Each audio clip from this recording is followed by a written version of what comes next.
The thing that helped me succeed the most was to find a community.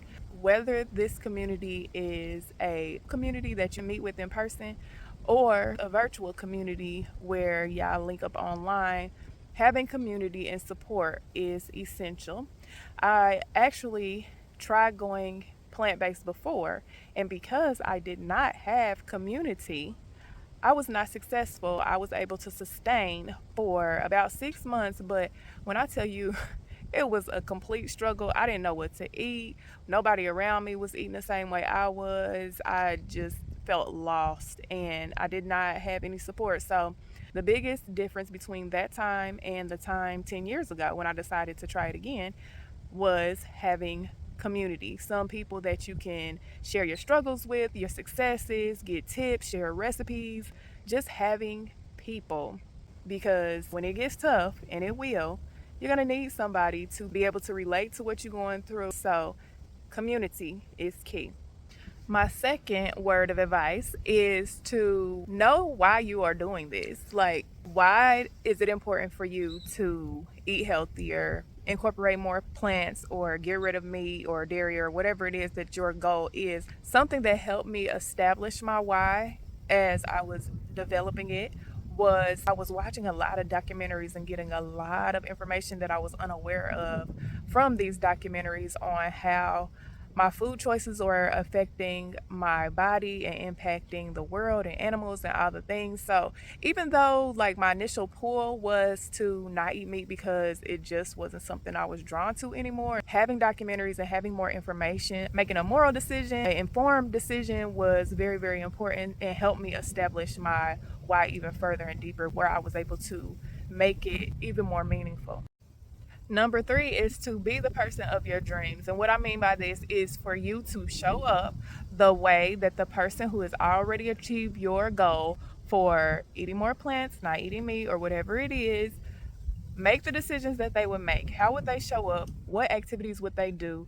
How often would they exercise? What exercises would they do? What food choices would they make? What foods would they not eat? What would they engage in? What would they not? Be that person already. You have an idea of where you want to be and who you want to be. Why wait? Start doing the things right now. And that's not to say that you won't slip up and fall back into old patterns and make poor choices, but for the most part, stay in the mindset of who it is that you are drawing forth. Number four is to give yourself grace. And like I said before, you're going to mess up. And when you do, get back up and try again. Keep voting for the person you want to be through your actions and decisions. And be gentle with yourself in the process. You've been eating a certain way for a really long time. Old habits die hard. So if you mess up, you mess up, but that doesn't mean give up. Number five is if you don't want to eat it, don't buy it. I have to admit that I still struggle with this. I have other people in my household, I have children, they like snacks, but the best rule of thumb for myself is if I don't want to eat it, I don't need to buy it because if I do, I know I'm going to eat it and I'm probably going to eat it until it's gone. So instead of relying on my willpower that often fails me when the going gets tough, I just don't tempt myself with the things that I know that I like to eat that I would rather not eat if I'm trying to make better decisions. Somehow my logic always finds a way to convince me that the thing that I'm trying to avoid is okay. So if I'm saying I don't want that cookie, my logic is gonna be like, girl, it's just one cookie. Like, you could just have one. And then after I eat the one and I want two more, it's like, well, it's fine. Like, that's the serving size anyway. You might as well just eat three cookies and be done with it. And then the next thing you know is, girl, just eat them up and then you ain't got to worry about eating no more tomorrow or whatever. And then you could just not buy them no more. Like, my logic will always find a way to make it make sense, even if it's something that I have vowed to myself that I'm not going to do. So, my best bet is to just not buy it and keep it moving. Number six, a mistake that I make still often is not to allow yourself to get too hungry because when you do, you are more likely to make poor food choices. So, Snack often, healthy snacks, nuts, seeds, berries, fruit, whatever, healthy stuff. And make sure you're hydrated at the same time. Number 7 is for you to have a plan, especially when you are going to gatherings, eating out at a restaurant. Maybe you need to call ahead and see if you got options on the menu. Um, you might even have to be that person like me who has to take your own food to the family cookout because they're not going to have anything that you are wanting to eat to stay on track. So either you can bring your own food, you can eat ahead of time, get creative because being plant based takes a lot of that. So make sure you have a plan for your food options in all circumstances. And again, do not go to these functions, these places hungry because if you're like me, your logic will validate any internal pull that you are getting to go in the opposite direction of what you really want. So be prepared, plan ahead, and you will be successful. Number 8 is to have your go to meals. Have 3 or 4 meals that you regularly go to at home or even when you go out. You know, if you in a pinch out and about, then have the 1 or 2 places that you know you can get something decent from. But especially for at home, if you haven't gone to the store and you don't know what you want to eat, just having something or knowing, okay, well, I have no idea what I want to eat, but in that case, instead of struggling or not eating or, making a bad decision, when I'm in this space, I'm going to eat a wrap. I'm going to chop up some vegetables, put a little Vegenaise and vegan cheese on it, and I'm going to have a wrap. Or I'm going to do a veggie burger. Or I'm going to do, just have your go to foods when you haven't planned ahead and you are tired or don't feel like it or whatever. And you have those few things that you can fall back on.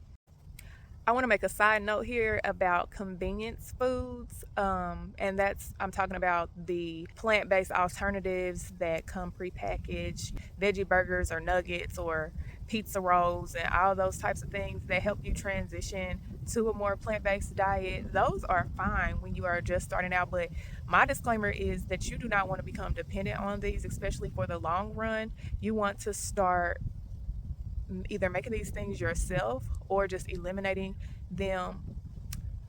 Not eliminate, let's not say eliminate, replacing them with healthier options, versions, homemade options, instead of relying on the conventional things that are saturating the market at this moment. There's no shame in using these transitional foods to get yourself over the hump. Just don't become reliant on those or plan to use them heavily for the long haul, because just because it's vegan doesn't mean it's healthy. Number 9 is social media is your friend. I love following plant based cooking channels, watching videos. Pinterest has been my saving grace.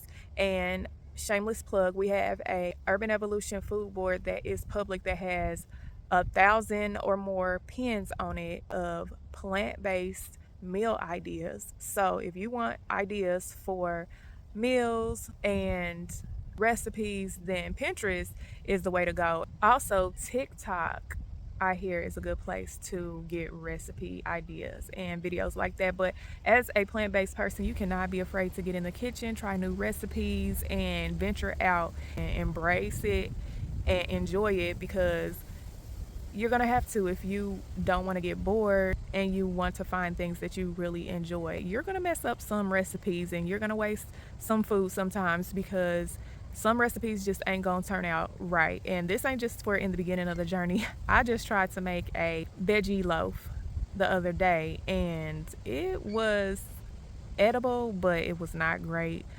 We didn't end up having to throw it out. I mean, I'm going to give it another try. Everything ain't a hit. Number 10 is you have to adopt it's a good substitute mindset, because I really hate when people say, oh, this is a vegan ham and then it don't taste nothing like a ham, or this is vegan wings and it don't taste nothing like wings. Like, you have to remember that usually when you're eating something plant-based, it's not going to taste like what you would expect it to if it were made with the regular ingredients. You have to remember that it's a good substitute. It is not an exact replica, but now it just doesn't have dairy or eggs or meat or something.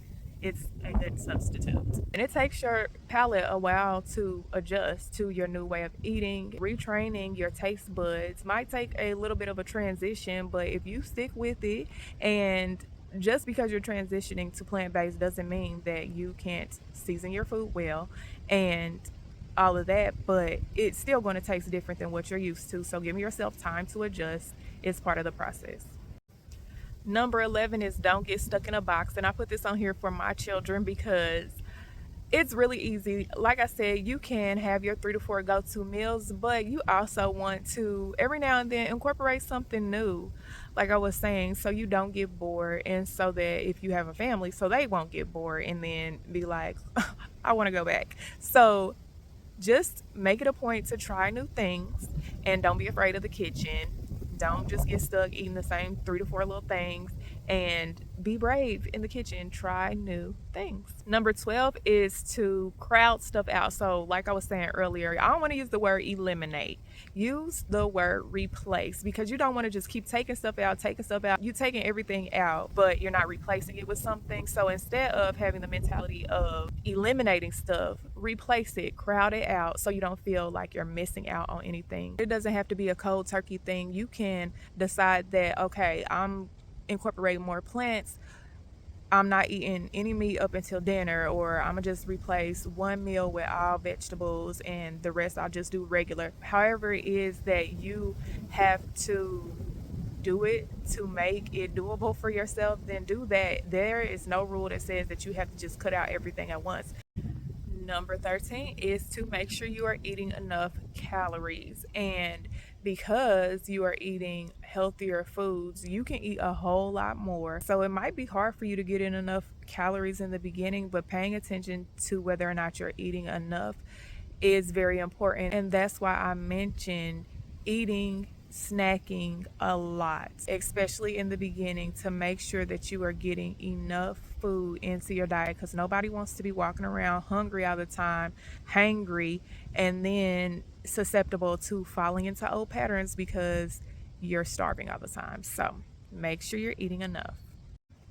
And the last one for today that I hinted at a little bit earlier is to season your food, please. Like, you are eating vegetables. Our vegetables are not made like they used to. Our soil is depleted. It don't have the minerals and nutrients and flavor that it used to. But if you're shopping out of the grocery store, then your food is probably not as delicious as it could be. So the herbs and spices are key to making your food delicious. Just because you're plant-based does not mean that you cannot eat delicious food. So be liberal with your seasoning. Pay attention to your salt intake, but season your food. Everything's better with seasoning. That is all I have for today. Those are my 14 tips for going plant-based. If you have been plant-based for a while or are trying it, just starting out, and there's something that is working for you, leave it in the comments so that others on this journey can benefit from your wisdom. I wish you the best on this journey, and if you have any questions, leave them down in the comments. I will be more than happy to answer them for you. Like I said, I've been on this journey for a little while now, and successfully so let's do this. I appreciate you being here. Don't forget to like, comment, and subscribe, and I will see you in the next video. Peace.